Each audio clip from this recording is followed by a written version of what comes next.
세 번째 시간 하도록 하겠습니다. 1번 건너뛰시고 2번 건너뛰시고 3번 나중에 한번 혼자 풀어봐 주십시오. 3번 건너뛰십시오. 4번 건너뛰시고 4번 보십니다. 1, 2, 3 안에 상관없습니다. 1, 2, 3은 안 봐도 상관없습니다. 4번 찾으셨죠? 4번 문제 1, 2, 3 할 필요 없습니다. 정기점검에 관한 설명으로 옳은 것 찾도록 되어 있습니다. 1번 다중이용 건축의 소유자 등은 해당 건축의 사용 승일 기준으로 10년 지난 날부터 사용 승일부터 10년 지난 날까지 가로 해놓습니다. 공법에서는 10년, 20년, 30년이라는 기간이 나오는데 30년은 견고한 건축물을 소유할 목적의 지상권의 재단 설정 기간을 30년이라 표현합니다. 그리고 20년은 노후 불량 건축물과 관련된 판단으로서 감가상각이라는 말 들어본 적 있습니까?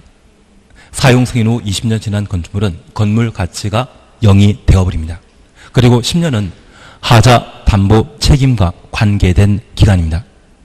그래서 10년, 20년, 30년이라는 말 그렇게 구분하시고 나중에 40년짜리도 한번 보게 될 겁니다. 40년짜리는 토지 임대부 분양주택이 있는데 아파트를 분양하면서 건물의 소유권만 분양하고 대지 지분을 분양하지 않는 형태를 토지 임대부 분양주택이라 표현합니다. 토지 임대부 분양주택의 토지 사용 기간은 40년입니다. 그 중에 10년은 뭐와 관계되어 있다? 하자 담보 책임. 그래서 10년 지난 날이라고 하면 하자 담보 책임이 종료하고 그때 소유자가 좀 더 관리하도록 정기 점검 제도를 마련하게 됩니다. 매년 한 번씩 정기 점검 실시해야 된다. 매년 한 번씩 추천 오시고 2년에 한 번 정기 점검 실시하도록 되어 있습니다. 매년 하는 것이 아니라 2년마다 한 번 실시합니다. 1번 드립니다. 2번입니다. 주택법이 아니라 공동택관리법에 의무관리상 공택은 제외한다. 이렇게만 봐놓습니다. 그리고 집합 건축물이라면 5천이 아니라 3천 이상입니다. 대신 2번은 신경 쓰지 마십시오. 정기 점검 대상은 다중이용 건축물 등으로서 사용 승인을 기준으로 몇 년? 10년 지난 10년 경과된 건축물이 정기 점검 대상이고 점검 방법은 매년 한 번이 아니라 2년마다 한 번 정기 점검 실시한다. 1번 꼭 구분해 놓습니다. 3번입니다. 시군구청장은 정기 점검 실시하여야 하는 건물의 소유자, 관리자에게 정기 점검 대상 건축물이라는 사실과 실시 절차를 기준일부터 가로 열어놓습니다. 2년 되는 날에 1개월 전까지 가로 닫아놓습니다. 미리 알려야 한다. 정기 점검 대상이라는 것을 사전에 통지하도록 되어 있는데 그 사전 통지는 기준일부터 얼마? 2년 되는 날에 몇 개월 전에? 3개월 전에. 제가 군대 오라고 영장 받은 게 보름도 채 안 돼서 영장 받았거든요. 애초로는 저 생각하시면서 얘는 대한민국에서 가장 미리 알려주는 제도이다. 얼마 전에? 3개월 전에.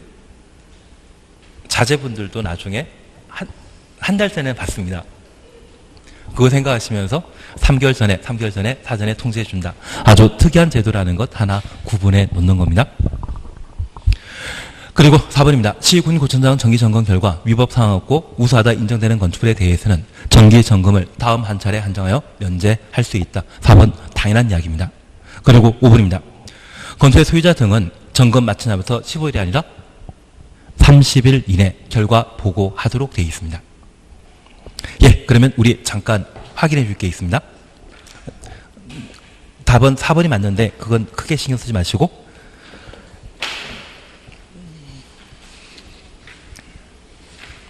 196페이지 잠깐 봐주십니다. 196페이지 잠깐 보시면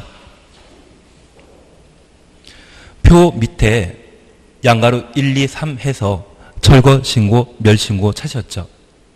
그래서 철거신고는 철거 예정일 3일 전까지, 멸신고는 196페이지, 요약집 196페이지입니다.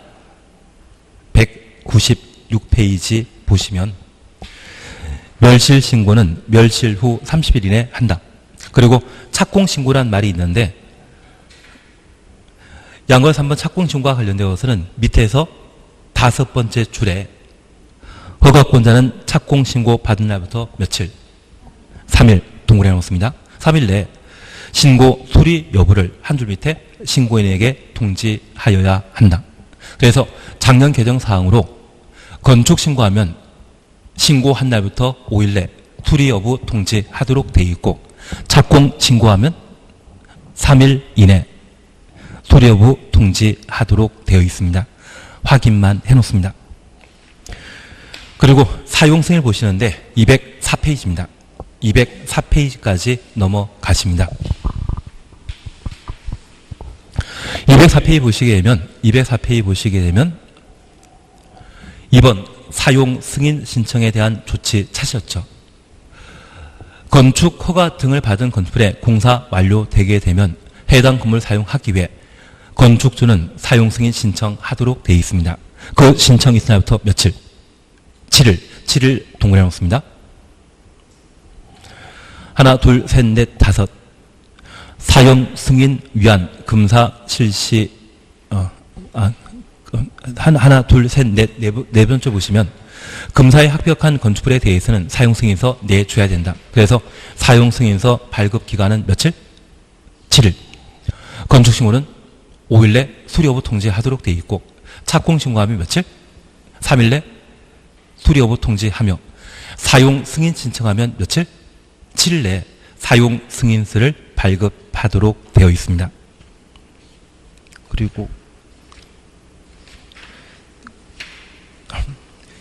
그리고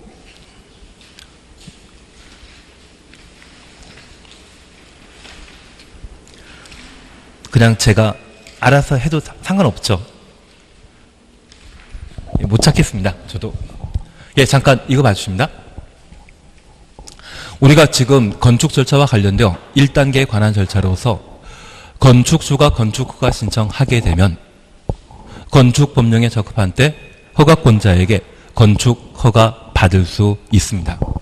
그리고 건축허가 받은 자는 공사에 필요한 준비 마치고 착공 신고하고 공사 개시하게 되는데 저 착공 신고하게 되면 3일 이내 신고 필증을 발급하게 됩니다.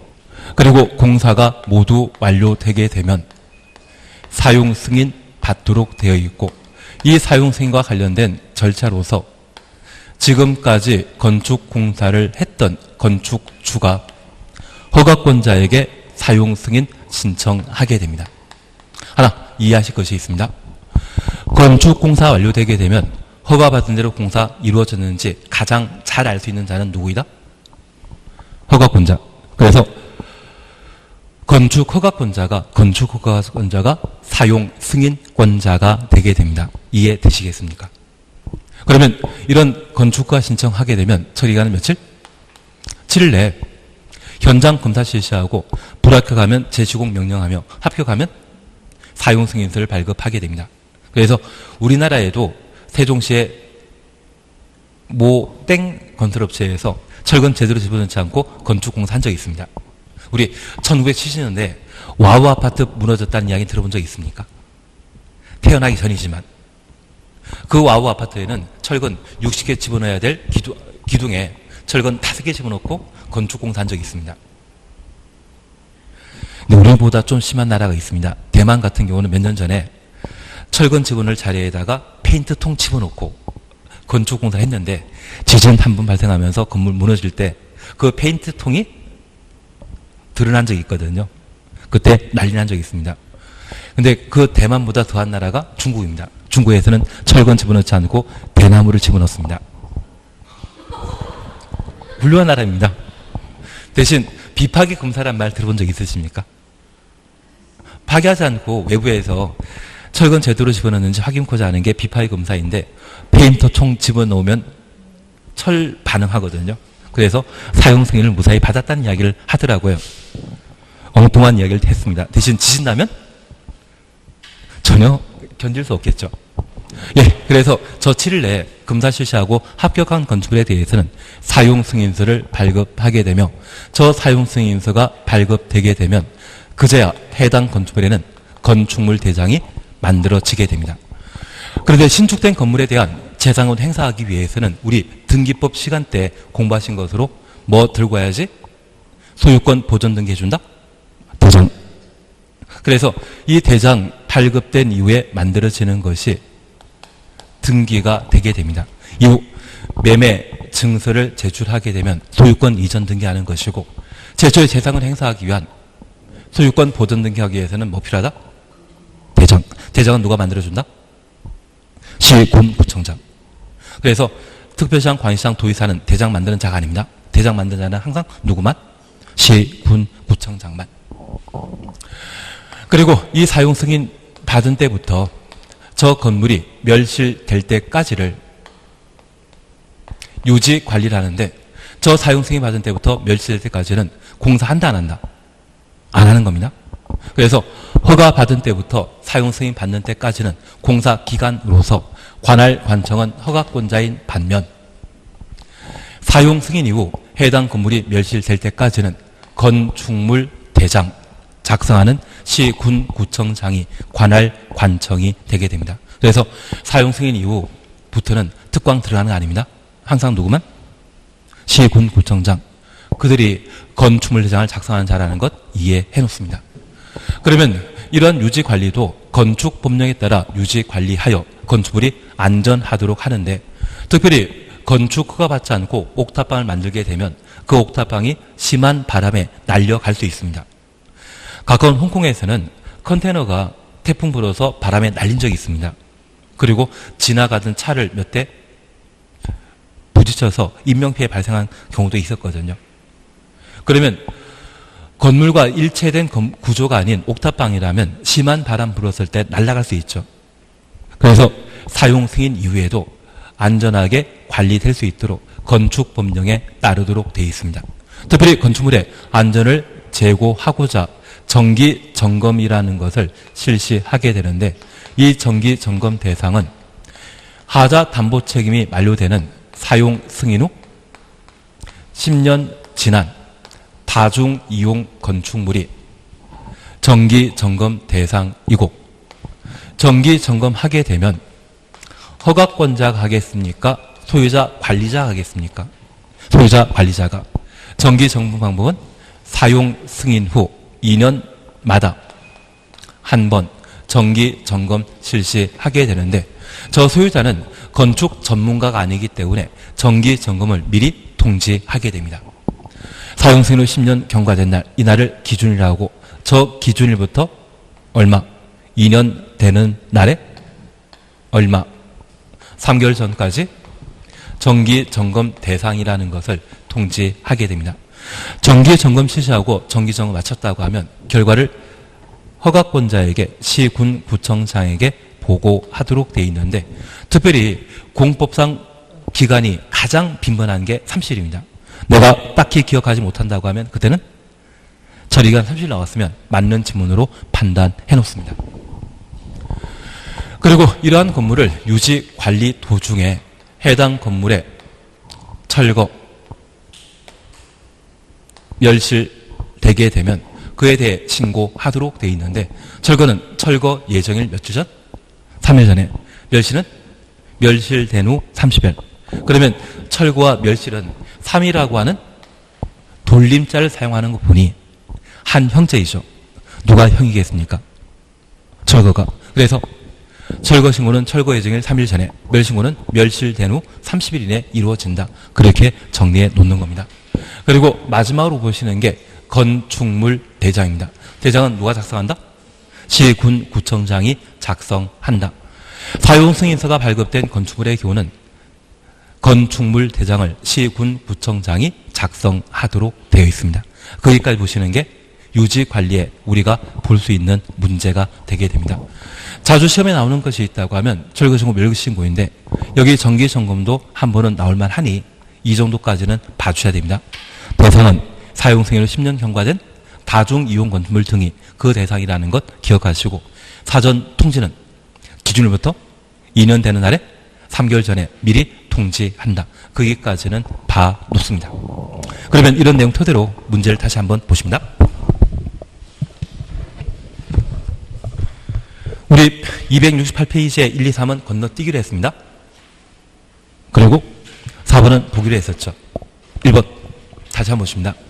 다중이용촌의 소유자 등은 사용 승인 기준으로 몇 년? 10년 지난 날부터 정기점검 실시하고 정기점검 방법은 매년 한 번씩입니까? 2년마다 한 번입니까?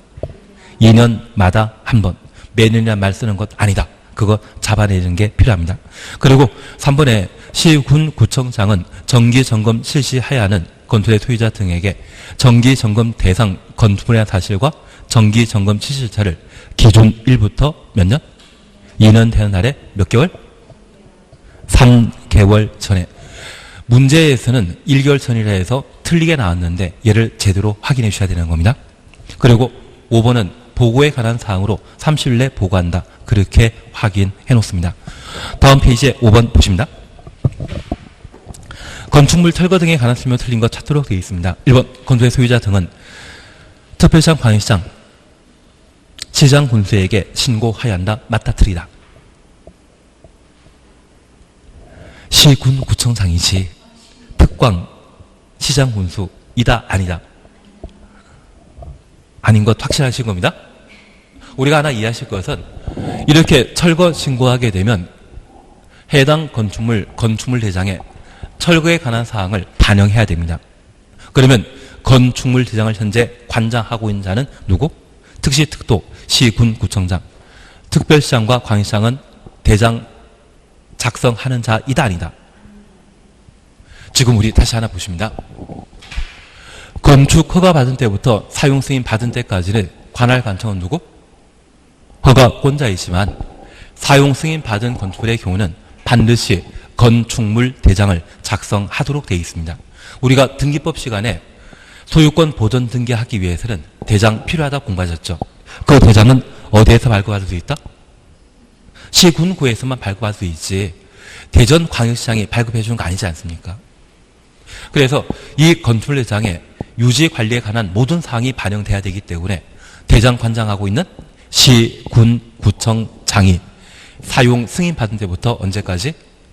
멸실까지 관할 관청이 되게 됩니다. 그래서 이 사용 승인 이후부터 멸실될 때까지는 특별시장, 광역시장, 도의사는 나오면 안 되는 겁니다. 이해되시겠습니까? 다시 공사 중에 관할 관청은 허가권자이고 사용 승인 이후 관할 관청은 시, 군, 구청장입니다. 시, 군, 구청장과 허가권자는 같다, 다르다? 다릅니다. 허가권자에는 특광 들어가는데 여기 사용 승인 이후에 관할 관청에는 특별시장, 광역시장은 포함되는 것 아닙니다. 그래서 시, 군, 구청장만 관할 관청이 되게 됩니다. 그래서 1번 철거하려면 특별시장, 광역시장, 시장 군수에게 신고해야 한다. 맞다, 틀리다? 틀립니다. 그러면 답이 1번이면 더 이상 볼 필요 없죠. 2번 보십니다. 건축의 소유자 건축을 철거하려면 철거 예정일 3일 전까지 철거 멸시신고서를 제출해야 한다. 그런데 나중에 우리가 건축가 방문하시게 되면 철거 신고서와 멸시 신고서는 같은 용지에 사용하고 있습니다. 내가 철거할 때는 철거의 표기, 멸시할 때는 멸시의 표기 하도록 되어 있습니다. 그래서 철거점 멸시 신고서 이해되시겠습니까? 동일한 양식 사용한다. 그렇게만 이해해 놓습니다. 그리고 3번입니다. 제1호 멸시된 경우 멸시 후 30일 이내 신고해야 한다. 그래서 철거 신고는 3일 전, 멸시 신고는 30일 이내 맞죠? 4번 필요 없습니다. 5번 그냥 보십니다. 건설 철거 멸신고서를 받은 특별자치도지사는 철거 멸시 여부 확인한 후 건축물 대장에 철거 멸시된 건물의 내용을 말소하여야 한다. 5번 당연한 이야기입니다. 크게 신경 쓰지 마십시오. 답은 1번입니다. 철거 신고는 누구에게? 시, 군, 구청장이 하는 것이지 특광에게 신고하는 거 아니죠. 특광 시군이 나오는 것은 어디에? 국토계획법의 특징입니다. 국토계획법에서는 특광 시군 나와야 되고 개발법, 도정법, 건축법, 주택법에는 누구 나온다? 시군, 구청장. 6번 건축지원 지키십니다. 그리고 7번 안 합니다. 제가 안 하면 같이 안 하는 거죠. 따로 하고 싶으시면 제가 안 말리겠습니다. 예, 그리고 272페이지 보시게 되면 1번 건너뛰시고 2번, 3번 보시는데 2번을 먼저 보십니다. 면적 1000제곱미터인 272페이지 문제집니다.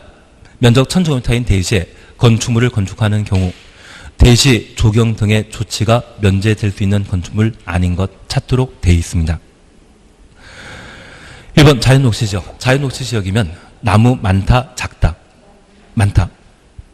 그런 경우에는 나무 심을 필요 없습니다. 2번입니다. 연면적 1000제곱미터인 공장. 그리고 3번 상업지역의 1000제곱미터인 물류시설. 2번, 3번은 모두 소규모 공장 그리고 물류시설인데 3번 물류시설과 관련된 위치가 주거적 상업지역이라고 하면 예외가 인정되게 됩니다. 우리가 알고 있는 조경은 나를 위한 것이다. 남에게 보여주기 위한 것이다. 남에게 보여주기 위한 것이기 때문에 주거지역과 상업지역의 물류시설은 규모가 작다 할지라도 조경 의무가 발생하게 됩니다. 그리고 4번 연면적 500제곱미터인 축사. 축사는 소 키우는 곳이거든요. 가끔 소들이 나뭇잎 따먹는 거 보신 적 있으십니까? 여물을 따먹은 소들이 간식거리로 나뭇잎 따먹는데 그 소들을 위해서 1000만 원 들여서 나무 심을 필요 있다 없다? 없다. 그래서 축사는 조경 의무 대상이 아닙니다. 그리고 5번 자연환경보전지역의 연면적 330제곱미터인 단독택. 자연환경보전지역은 설악산 일대를 말하는데 나무 많다 작다? 많습니다. 그래서 따로 나무 심을 필요 없는 겁니다. 그러면 우리 잠깐 예를 잠깐 봐놓습니다. 우리 건축법의 구성은 적용 범위에 관한 사항, 절차에 관한 사항, 이제 안전한 건물을 건축하기 위한 각종 규제, 건축 제한에 관한 내용으로 구성되게 됩니다. 앞서 우리 약속했습니다. 적용 범위에서는 몇 문제 나온다? 3문제 나옵니다. 3문제 나옵니다. 올해도 3문제 나올 겁니다. 적용 범위에 대해서는 건축물과 건축물 관련 행위로 각각 분류하는 게 필요합니다. 그리고 건축 절차와 관련되어서는 건축허가 신청에 관한 사항으로 대지, 소유권, 사용권에 대한 사항과 안전영향평가 구분하시는 게 필요하고 건축허가 파트에서는 건축허가 대상과 건축신고에 관한 구분, 규제에 관한 사항으로 건축허가 제한과 취소에 관한 내용을 주로 보는 게 일이었지만 올해만큼은 도지사의 사전 승인 공부해 놔야 됩니다. 그래서 자수 시에는 자수 나오면 3천, 자수하면 3천. 그거 잡아주는 게 필요합니다. 그리고 안전한 건물을 건축하기 위해 건축물이 안전하고자 한다면 이 건축물이 만들어지게 되는 대지도 안전해야 되고 이 대지는 도로에 접해 있을 때 대지이지 도로 없는 땅이라고 하면 맹지가 되게 됩니다. 여기 도로와 관련되어서는 딱 두 가지입니다. 대지와 도로 사이의 관계 그리고 건축선. 그래서 첫 번째 우리 기억하시는 것으로 건물 건축하기 위한 대지는 도로에 2m 이상 접해야 되며 연면적 2000제곱미터 이상의 건축물을 건축하고자 한다면 폭 6m 도로에 4m 이상 접할 것. 그래서 우리가 국어 시간에 264란 말 들으면 기억나는 것은 광야라는 시이고 공법 시간에 264 들으면 대지와 도로 사이의 관계. 그래서 264가 공법과 국어 시간에 서로 다른 겁니다. 공장이라면 무엇이다? 364. 하여튼 들은 적이 있습니다. 그리고 두 번째, 여기 건축선은 건축물과 대지 한계선을 건축물 건축한 대지와 도로의 한계선을 뭐라 한다? 건축선이라 한다. 특별히 이 건축선과 관련되어서는 지표 아래는 적용한다, 적용하지 않는다. 적용되지 않는다. 그리고 대지와 관련되어서는 조경에 관한 사항을 함께 보십니다. 여기 조경은 면적 200제곱미터 이상의 대지에 건축물을 건축하려는 자는 조례가 정하는 바에 따라 조경하여야 하고 조경 의무가 생략되는 것으로서 공장, 물류시설에 관한 내용을 우리가 함께 보셨는데 저 공장 건축하는 대지가 면적 5,000제곱미터 미만인 경우에는 조경 의무 생략하고 연 면적 합계가 1,500제곱미터 미만인 경우 조경 의무가 면제되게 됩니다. 여기 물류시설의 경우에도 연 면적 1,500제곱미터 미만이면 조경 의무가 면제 생략되지만 저 물류시설이 건축되는 용도 지역이 주거적 상업지역의 경우에는 제외한다. 그래서 주거적 상업지역에 만들어지는 물류시설이라고 하면 규모에 관계없이 모두 조경 대상이라는 것 확인해 놓습니다. 여기 건축물과 관련되어서는 건축물을 구성하는 구조, 설비에 관한 제한을 각각 다루는데 이 파트에서 두 문제 출제되면 그의 시험이 어렵게 출제된 겁니다. 작년에 건축법 구조설비 두 문제 나왔거든요. 올해는 하나 나오게 될 겁니다. 하나 나오게 되면 우리 꼭 기억하실 것, 제가 간호사와 간호주무사에 드린 것 기억나십니까? 건축, 구조, 기술사는 간호사 역할한다, 주무사 역할한다. 예. 나중에 다시 한번 하도록 하겠습니다. 그걸 오래 해주셔야 됩니다. 예, 조금 이따 조금 이따 하시도록 하고, 그래서 건축, 구조, 기술사 이야기해 주셔야 됩니다. 그리고 두 번째 우리 봐주실 것이 내진 설계와 관련된 사항 보시는데 저 내진 설계 대상은 둘입니다. 그래서 호식이 둘둘 치킨 있지 않습니까? 층수가 2층 이상, 연면적 200제곱미터 이상. 뭔지 모릅니다. 나중에 천천히 하시면 됩니다.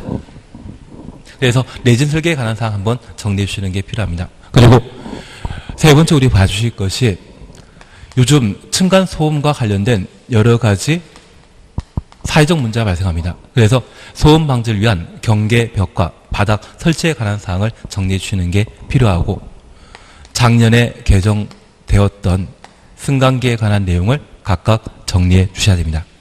그래서 올해는 많이 하지 않고 한 4파트만 제대로 잘 정리하면 되지 않나 싶습니다. 그리고 이러한 건축물과 관련되어 우리 건축법에서는 높이를 제한하게 되는데 높이 제한 방법은 가로 구역의 높이 제한과 1조 확보에 관한 높이 제한 규정 두 가지가 있습니다. 그리고 이러한 건축물에 특별한 요건을 갖추게 되면 규제 풀어줄 수 있는데 올해 우리 시험 보실 게 공개, 공시 그리고 간평 등을 고려해서 우리가 공부할 것이 특별 건축구역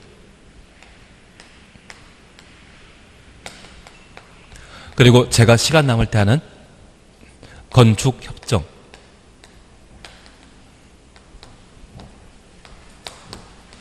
그리고 결합건축 근데 얘는 올해는 안 하고 공개공지와 특별건축구역에 관한 사항만 우리가 함께 볼 겁니다.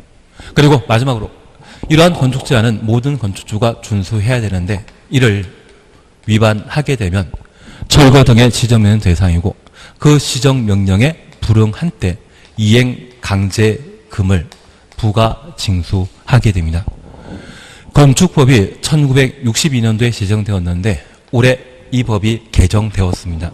거의 몇 년 만이겠습니까? 60년 만에. 60만 년에 개정된 이행강제금과 관련된 주요 사안들을 올해 다루어줘야 됩니다. 그래서 올해 정상적인 패턴이라고 하면 이행강제금이 시험에 나와야 됩니다. 많긴 많지만 이걸 하나하나 다 가셔야 됩니다. 그 중에 조경에 관한 사항을 다시 한번 봐주십니다. 이게 조경이 어디 짱 박혀 있는지 잘 모르지만 제가 찾도록 하겠습니다. 210페이지 있습니다. 저보다 이제 달인이 되셨는데요. 210페이지 보시게 되면 대지 안에 조경 찾으셨죠. 얘가 보통 3년에 한 번 시험에 나오기 때문에 올해가 딱 그때입니다. 그래서 하셔야 됩니다. 저도 하고 싶은 마음 별로 없지만 때가 때인 만큼 올해는 하셔야 됩니다. 1번입니다. 대지하는 효경. 면적 200제곱미터 이상의 대지 200 동그라미 놓습니다. 건축하는 건축주는 대지에 조경 조치하여야 한다. 나무 심으라는 이야기입니다. 그런데 우리 소나무 한 그루가 한 2천만 원 정도 합니다. 그리고 나중에 시간 나시면 타워 팰리스나 최근 서울 강남에 재건축하는 아파트 단지 방문하시게 되면 한 1억 원짜리 소나무가 있습니다. 제가 알고 있는 아파트 소장님은 아침에 출근하시면 항상 소나무를 지그시 쳐다보신다고 합니다. 어디 나무가시라도 하나? 부러질 데 없는지 그것 한번 쳐다보고 사무실 들어가신다더라고요. 그 나무에 조금이라도 손상이 되어 있으면 그 자리에 잘린다고 하시던데요. 아니 1억 2천짜리면 그게 한 4그루 심어져 있거든요. 매일 봐야 되겠습니까? 안 보면 안 되지 않겠습니까? 예, 그래서 조경 의무, 조경이 좀 비용 많이 발생한다는 것 이해해 놓습니다. 그렇게 비용 많이 발생하는 이 나무를 2번, 3번 묶어 놓습니다. 공장에 건축하게 되면 소형 공장의 경우는 나무 심을 필요 없죠. 그래서 면적 5,000제곱미터 미만의 대지에 건축하는 공장, 연면적계가 1,500제곱미터 미만의 공장의 경우는 조경 의무가 생략된다라는 것 확인해 놓습니다. 그리고 우리 잠깐 이해하실 게 있습니다. 산업단지 안에 공장, 대지에 염분이 함유되어 있는 경우, 축사, 우리가 하나 이해하실 것이 있습니다. 이 산업단지에는 공장이 밀집한 것으로서 공해 심각하지 않겠습니까? 나무 잘 자란다, 빨리 죽는다. 빨리 죽습니다. 그리고 염분이 함유되어 있는 경우에도 나무가 자라지 못합니다. 그리고 축사는 소 키우는 곳을 말하는 곳으로서 소에게 간식 주기 위해 돈 들여서 나무 심을 필요 없지 않겠습니까? 그리고 7번 가설 건축물이라는 말을 보셨는데 이 가설 건축물의 존치 기간은 원칙적으로 3년입니다. 3년 뒤에 이 가설 건축물을 철거할 때 나무 함께 베어버리면 좀 아깝지 않습니까? 나무 심을 필요 없다. 취지 이해시겠습니까? 그리고 8번입니다. 연면적계가 1,500제곱미터 미만의 물류시설, 주거지역 또는 상업지역에 건축하는 것을 제외한다. 확인되셨습니다. 그러면 이 주거지역과 상업지역은 사람 많이 다니는 곳이죠. 조경하는 목적은 나를 위한 것이다. 남에게 보여주기 위한 것이다. 남에게 보여주기 위한 것입니다. 그래서 가끔 제가 알고 있는 분은 남에게 보여주는 것만 아니라 나도 실속 챙긴다시고 살구나무 심고 감나무 심으시는데 자기는 안 드시더라고요. 그리고 항상 좀 싫어하는 분들에게 선물로 나눠주십니다. 서울에 키운 게 공해가 심하지 않겠습니까? 서울의 가로수 중에 은행에 참 많은데 가을에 따시는 분들은 자기가 드시기 위해 따시는 거겠습니까? 남 주기 위해 남 주려고. 엉뚱한 이야기 드렸습니다. 우리는 키우면 서로 나눠 먹는데 서울 쪽은 좀 아닌 것 같습니다. 그래서 우리가 이해하실 것은 여기 주거지역과 상업지역의 경우는 남에게 보여주기 위해 규모 작은 물류시설이라 할지라도 조경하여야 합니다. 그래서 만약 시험에 주거지역 상업지역 안에 물류시설이라고 하면 연면적 1,500이라 할지라도 조경 의무 발생한다. 그것 잡아주시는 게 필요합니다. 나머지 필요 없습니다. 다만 우리 약속하실 게 있습니다. 녹지지역이라고 하면 나무 많은 곳이죠. 자연환경보전지역, 관리지역, 농림지역이라면 나무 많은 시골 동네입니다. 따로 조경할 필요 있다 없다? 없습니다. 그것 하나 확인하시는 게 올해 일입니다. 근데 올해는 이거 나올 때입니다. 너무 무시하지 마시고, 쉽다고 너무 무시하지 마시고. 예, 273페이지 다시 문제집 돌아가십니다. 3번 찾으셨죠? 건축법령상 건축물 대지에 적용하지 않아도 되는 건축물에 해당되는 것 모두 고른 것 찾도록 되어 있습니다. 기업, 면적 5,000제곱미터 미만의 대지에 건축하는 공장, 5,000 미만의 대지 맞습니다. 연면적계가 1,500제곱미터 미만의 공장 맞습니다. 산업단지의 공장 맞습니다. 그래서 기역, 니은, 디귿 모두 짝 지어진 답을 5번으로. 그리고 우리 다시 하나 이해하실 것이 있습니다.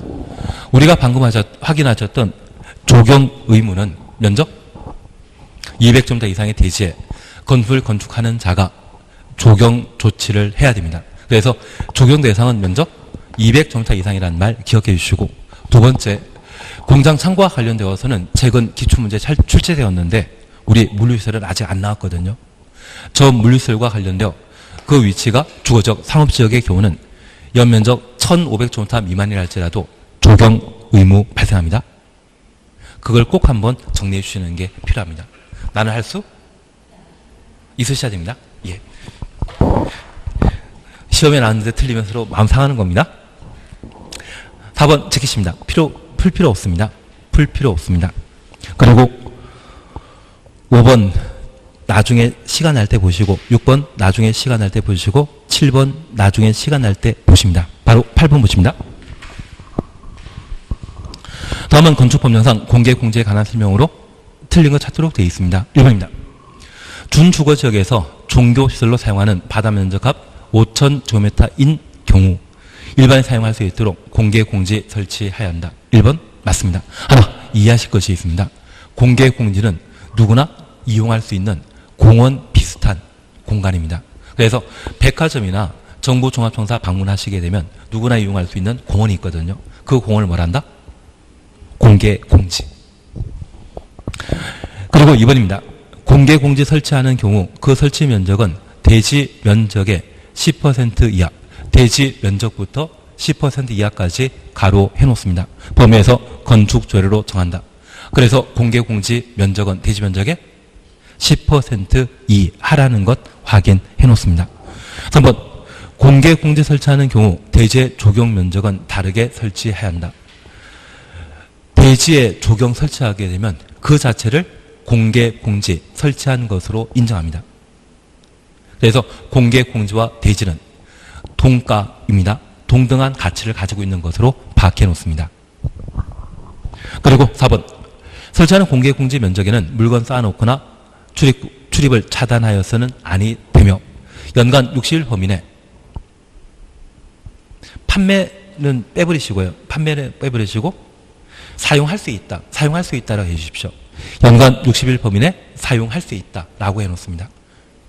판매가 아니라 판촉 활동입니다. 판촉인데 판매라고 좀 잘못 적어놓으셨나 봅니다. 그리고 5번입니다.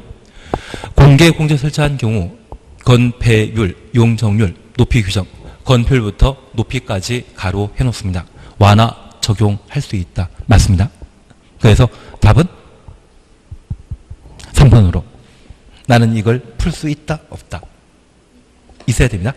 예, 공개공지는 오래 하셔야 됩니다. 요약집을 잠깐 봐주십니다.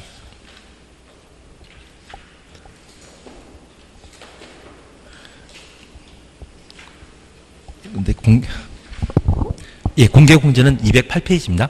208페이지입니다.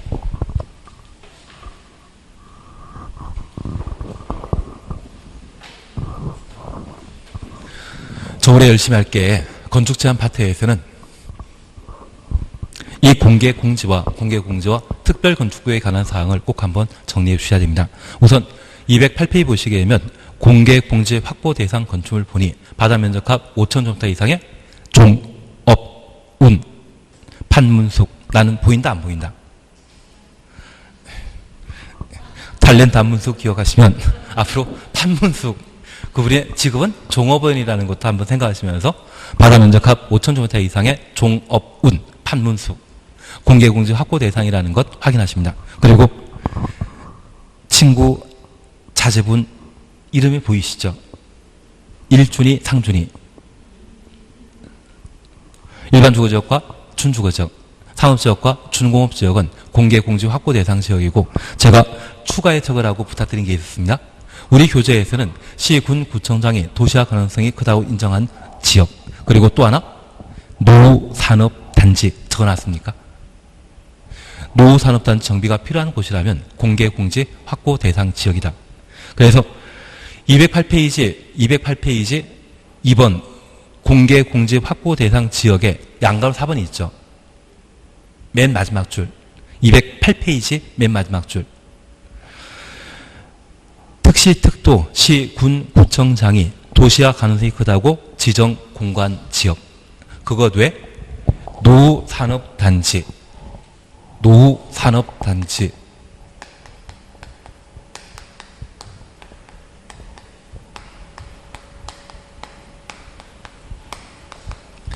정비가 필요하다고 지정 공고한 지역, 이것도 공개 공지 확보 대상 지역입니다. 본 표정입니다. 이거 보면 항상 생각나는 게 어디입니까? 경기도 성남시 판교 바로 밑에 대장지구. 나는 세종시에 살고 있기 때문에 경기도지사인 이재명 도지사에 대해서는 전혀 관심 없다? 네, 관심 없는 표정이십니다. 그분이 이번에 대장지구의 개발 사업과 관련되어 도지사 선거 때 과장 광고했다고 해서 재판받았는데 1심에서 무죄 선고 나오셨거든요. 그래서 이분이 재판 건수가 몇 건 있는데 그것만 다 대법원까지 무죄 판결 받으면 차기 대통령도 꿈꾸지 않을까 싶습니다. 싫어하는 표정도 있으시고 황당한 표정도 있으시지만 하여튼 그때 선거 치르시면서 이곳이 이슈가 되었던 적이 있거든요. 그 대장지구와 묶이는 곳은 어디다? 성남시 수정구 신흥 제1산업단지. 이 산업단지가 뭐가 되는 곳입니까? 공원이 되게 되는데 만약 이 주변에 땅이 나와 있으면 이 땅에 내가 아파트 세워놓거나 또는 상가 건물 세워놓게 되면 그 전면에 공원이 쫙 펼쳐져 있거든요. 우리 학원 있는 곳이 학원 뒤편에 공원이지 않습니까? 만약 저게 바닥 분수만 아니라 뭐 이상하게 정원 조각상이든지 몇 개가 더 들어와 준다고 하면 찾아올 사람 참 많거든요. 그래서 서울 목동에 파리공원이라는 곳이 있다고 하면 그것도 조각상 참 많이 들어가가지고 찾아온 사람 많다고 합니다. 장사 잘 되는 위치이다, 장사 안 된다. 제가 이거 분필만 안 잡았으면 이 정보 들었을 때 바로 이 주변 돌아다니면서 빈 땅 있는지 알아봤을 겁니다. 건물 세워놓으면 조망권이 확실하게 확보되지 않겠습니까? 나는 공원 많은 세종이 살고 있기 때문에 저 가치를 모른다. 그게 정답이신 것 같습니다. 예, 그래서 이곳이 공개 공지와 맞물리는 제도라는 거 기억하시고 올해 얘가 개정되었거든요. 그래서 이 얘 때문에 같이 봐주셔야 됩니다. 두 번째입니다. 3번 보게 되면 공개공지 확보 면적은 대지 면적의 10% 범위 내 건축재료로 정하며 이 경우 조경 면적과 매장 문화재 현지 보존 조치 면적을 공개 공지 면적으로 한다. 조경하면 그걸 공개 공지 확보한 것으로 인정하겠다는 이야기입니다. 그리고 4번 그냥 지나가시고 5번입니다. 공개 공지 설치하게 되면 법률에서는 건폐율, 용적률, 높이 제한을 완화할 수 있습니다. 시행령, 대통령령에서는 용적률을 1.2배, 높이 제한을 1.2배 완화하게 됩니다. 그러면 이제 다시 하나 보십니다. 현재 공개 공지는 건축물에 딸린 부속 공원을 공개 공지라 하는데 우리가 백화점이나 영화관 방문하게 되면 주변에 파고라 시설 있지 않습니까? 그 파고라 시설을 법에서는 공개 공지라 표현합니다. 사실 우리 세종시에 아파트는 좀 아니지만 신축된 상가 건물의 분양 가격이 높게 책정되는 이유가 무엇입니까?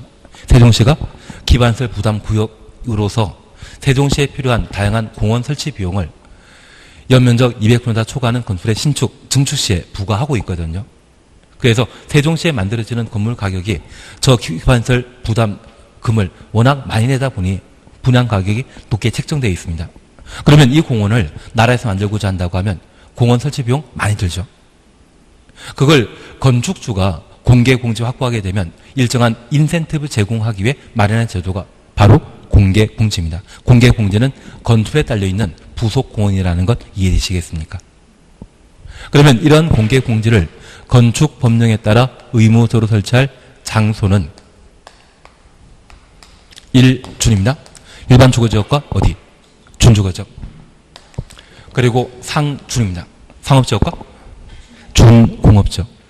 그래서 용도지역으로 이 네 곳이 공개 공지 확보 대상 지역이고 그 밖에 시, 군, 구청 당이 도시화 가능성이 크다 인정하거나 노후 산업단지의 정비가 필요하다 지정 공고한 지역에는 공개 공지를 의무적으로 확보해야 됩니다. 그래서 사실 이 노후 산업단지와 공개 공지가 매칭되는 제도가 아닌데 불구하고 이 노후산업단 정비 필요한 곳이 공개 공지 확보 대상 지역이다. 이 말 나오면 맞는 질문입니다. 올해 시험에 나오게 되면 얘 때문에 시험에 나오는 겁니다. 꼭 봐놓으셔야 됩니다. 그리고 두 번째입니다. 대상 건축물은 바닥 면적합 5,000제곱미터 이상의 우리가 제일 좋아하시는 탤런트 이름은 안문숙. 그분하고 이름 같은 판문숙. 시험 올 때까지는 제일 좋아하는 탤런트는 안문숙입니다. 그래서 종업운, 판문숙은 공개 공지를 의무적으로 설치해야 된다. 그래서 바다 면적합 5,000제곱미터 이상의 종교시설, 업무시설, 운수시설, 판매시설, 문화 집회시설, 숙박시설. 다만 우리 약속하신 게 있습니다. 여기 판매시설 중에 농수산물 유통시설은 포함한다, 제외한다. 제외한다. 여름에 방문하면 악취가 어느 정도 발생하기 때문에 농수산물 유통시설은 공개 공지 의무 설치 대상 아닙니다. 올해 얘가 시험에 나와서 내가 맞추고 합격하게 되면 탤런트 안문숙 팬클럽에 가입해 주시는 거죠. 수익자 부담원칙에 따라 받은 게 있으면 갚아야 되지 않겠습니까? 그리고 이 공개 공지 설치와 관련된 각종 기준에 관한 사항을 함께 살펴보시는데 저 공개 공지 설치하게 되면 대지 면적의 10% 이내 조례가 정하는 공개 공지를 확보하도록 되어 있는데 저 10%의 기준이 되는 것은 연 면적이다, 건축 면적이다, 대지 면적이다. 대지 면적. 즉은 시험에 이 10%를 바꾸는 것은 초등학생도 할 수 있다고 이야기합니다. 숫자 바꾸는 거는 초등학생도 할 수 있거든요. 대학 교수가 할 일이 아니라 치고 해서 앞에 10% 앞에 대지 면적을 연면적, 건축 면적으로 바꾸는 경우가 있습니다. 10% 앞에는 뭐가 나야 된다? 대지 면적이라는 말 꼭 봐놓으셔야 됩니다. 그리고 이렇게 공개 공지 확보하게 되면 해당 건물에 적용될 수 있는 건폐율, 용적률, 높이 제한 규정을 대통령령이 정하는 범위에 따라 완화할 수 있습니다. 그리고 시행령에서는 위임받아 건폐율에 대해서는 다루지 않고 용적률과 높이 제한 규정을 각각 1.2배 완화할 수 있다고 합니다. 그래서 만약 시험에 공개 공지 확보한 건축물에 대해서는 건폐율을 1.2배 완화할 수 있다? 드립니다. 용적률 1.2배 완화할 수 있다? 맞습니다. 그래서 우리 건폐율 뒤에 숫자 나오면서 완화 가능하다. 이 말 나오면 무조건 틀린 지문으로 잡아내시는 겁니다. 그거 할 수 있죠. 얘를 무조건 잘 정리해 주셔야 됩니다.